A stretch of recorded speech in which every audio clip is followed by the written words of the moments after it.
I say to you very, very respectfully, if there are parties, and indeed there are, who do not want or who do not wish to see you hear this matter,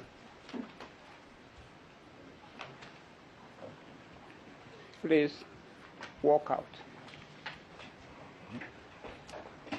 You are not the only judges in the country at all. Let another panel of judges be appointed to hear this matter.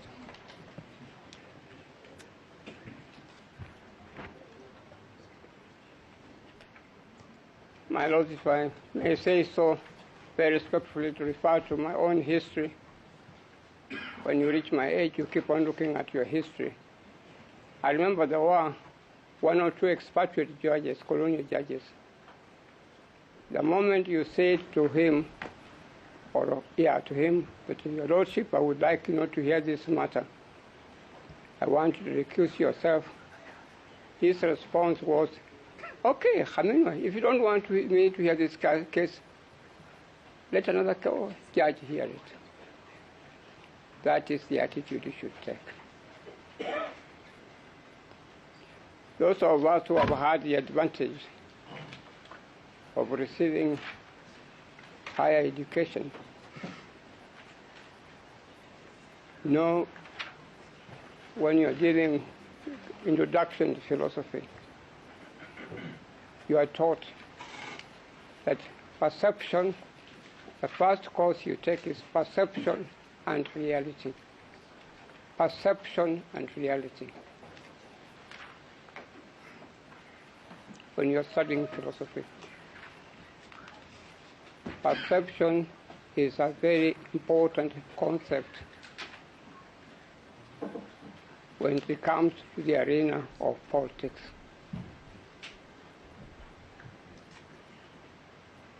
Reality may be completely different. And indeed, I believe it is different in the case before Your Lordships. I appear before you very often.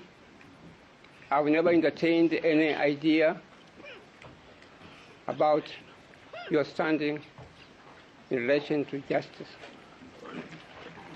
But the perception now that has been painted by my able, learned friends, clients, Mr. Ndegwanjiru, Mr. Kibe, and Mr. Macharia, that there is a sizable portion of the Kenyan population which will not be happy to hear you sit and listen to this case at all. And may I remind Your Lordships very respectfully, impeachment is politics of the country. There's no way you can move away from that at all. I would respectfully refer you to a book I've taken the trouble to read. Your Honor, sorry for the interruption. We are muted again. Perhaps you could be unmuted so that we follow the proceedings. I wonder why it has happened in respect of Khaminwa.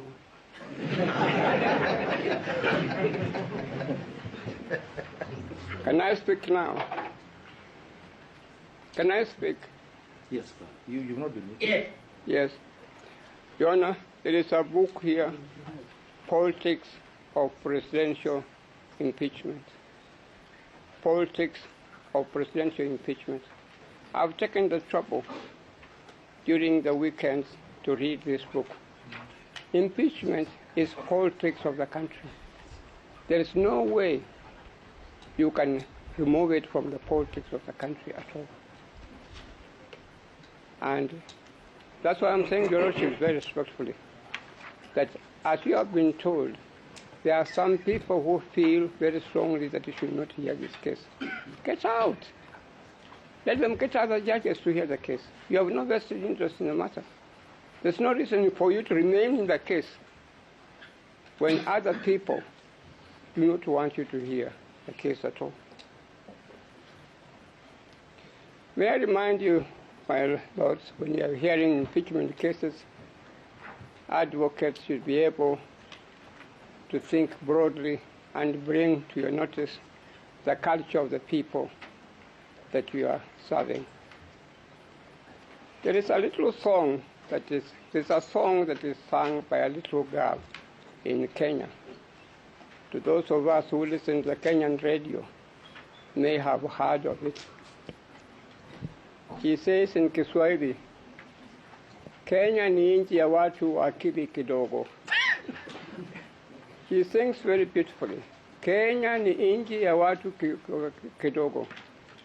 Na wanataka kitu kidogo ndio wafanye kitu. Majority of our people are not the people who are in this courtroom at all. Majority of our people are people who have not had the advantage of receiving the education, the training that the judges and the advocates and the members who are in this room at all. And as one of my learned friends very ably pointed out, majority of the people believe that the case before you has been engineered by the politics of the country. Indeed, if some of them believe that your lordships cannot hear them, again, I say to you very, very respectfully, you stand to lose nothing. You better leave the case, let other people hear the case, and you will continue to maintain your name. My lords, to go back to the politics of impeachment, this matter was first heard in the National Assembly. The National Assembly very overwhelmingly stated that the Deputy President had been impeached. It was then referred to the Senate, and the Senate again stated very overwhelmingly that the Deputy President was guilty and convicted him accordingly. My lords, the stories that one hears in the streets of Nairobi, the stories that one hears elsewhere, you cannot afford to ignore it. Stories like members of parliament were each given a handsome amount of money. That may be so or may not be so, but it doesn't matter. They have made their point that members of parliament received bribes and they handed down a decision which majority of people believe that it was a corrupt decision. You cannot afford to ignore that. Now, when you go to the Senate, you are told the same thing, that the members of the Senate received money in what is called, is it white bahasha or something of the sort, white bahasha. They received money from known people. Again, you cannot afford to ignore that at all. Now, when they come to the judiciary, they expect the best. They expect people who have got integrity. They expect people who can hear them and whom they cannot suspect at all.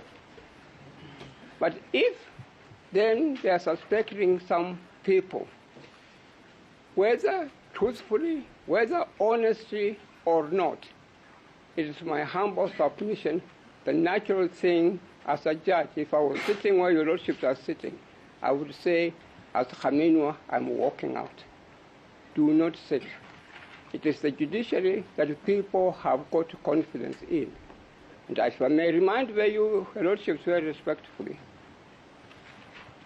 it is the judiciary that people of Kenya actually have respect for.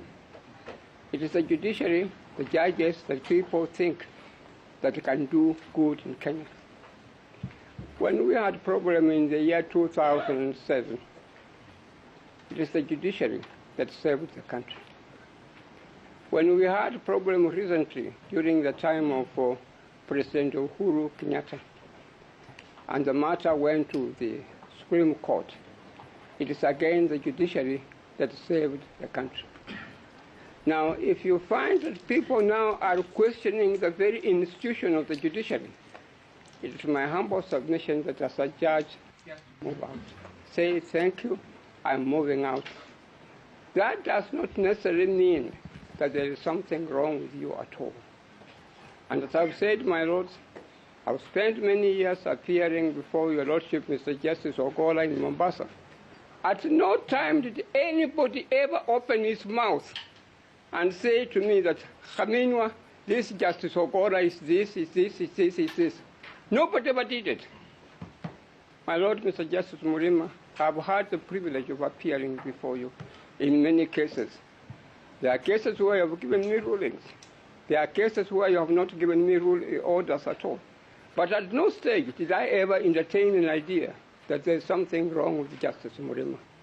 We have confidence in all of you. But now we have this concept of perception. There are some people who feel very strongly that Justice Ogola should be out. Justice Murima should be out. My lady judge, may I say, I'm letting you, I'm not discriminating against you. I'm one who has fought for rights of women. And I kept on shouting very loudly that we want women judges. I have not had the fortune of appearing before you very often. Actually, you have on a couple of times. Oh, sorry. My memory is letting me down because of the yes. But my lords, may I say, I have had the opportunity of appearing before you. And may I say this, my lords, if you go and check the Judicial Service Commission records, you will not find a single letter from John Khaminwa complaining against any judge. I have never done such a thing at all. It's because I've got confidence in our judges. I've got confidence in our magistrates that they deliver justice.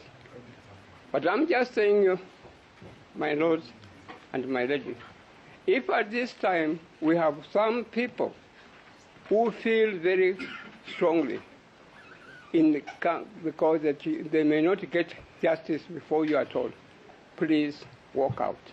Don't continue to hear the case. And indeed, the people who are saying that your lordships or my lady should not hear this case, when they are speaking, you cannot really criticize them.